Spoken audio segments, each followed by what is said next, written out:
Hi, it's Jem here, and today I want to talk to you about influencing, and specifically I want to share 3 of my golden tips on how to influence really well. Now, in a world where we're having to influence remotely, we know that influencing skills are really, really important, particularly at any level of the organisation, and whether you're influencing up, sideways, or also down. Now, we also know that not everyone is gifted with the natural ability to influence really well. And so some of us don't have the gift of the gab, or we're not natural wooers. But we also know that this is a critical skill as a leader, and something that most of the leaders that I work with really want to master. I often have people coming and chatting to me about why they are not able to influence, and often quite baffled as to why they didn't get that initiative over the line, or why they were missed for an opportunity that they thought that they were really perfect for.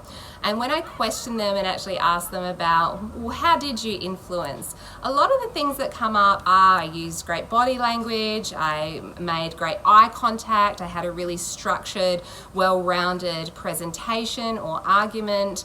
And yes, in themselves, those things are really, really important.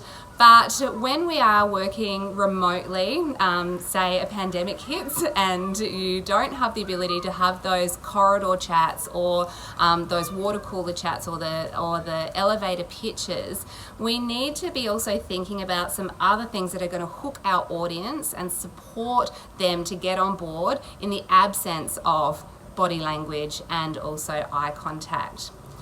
So the 3 tips that I want to share with you today, the first one is get to know your audience.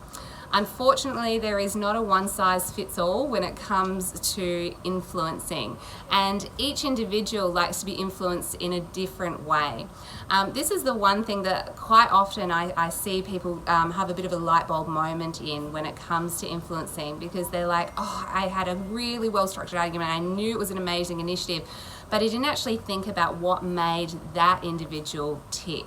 So your task is to get to know the individual you're influencing. What makes them tick? What hooks their attention?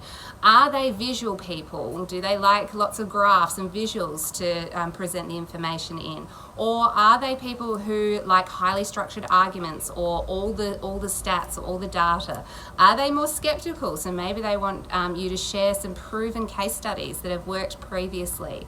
Think about your audience, get to know them before you go in and pitch your idea or sell whatever you're selling to them.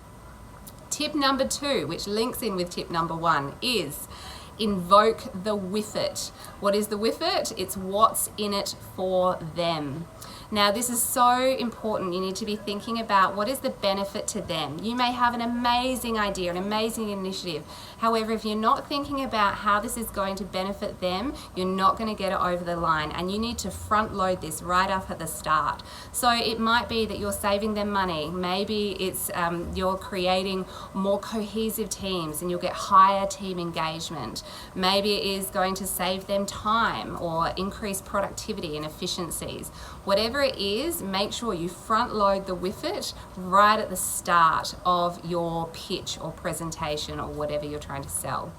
My final tip for you is to lean into those virtual coffees. We must connect. In order to be able to understand your audience, you need to connect with them. Now, I know for many of you have a bit of a story going on, or they're too busy, or they don't have time, but we need to get over the resistance of connecting, have those virtual coffees, 15-minute catch-ups, to really get to know people, understand them, and that'll really support you in your influencing space. So they are the 3 tips: get to know your audience, invoke the with it, and lean into those virtual coffees. So part of your homework for today is to set up a virtual coffee, maybe with someone who you know you need to get to know a little bit better, or maybe you need to influence. So good luck, happy influencing, and I look forward to connecting with you soon. Bye.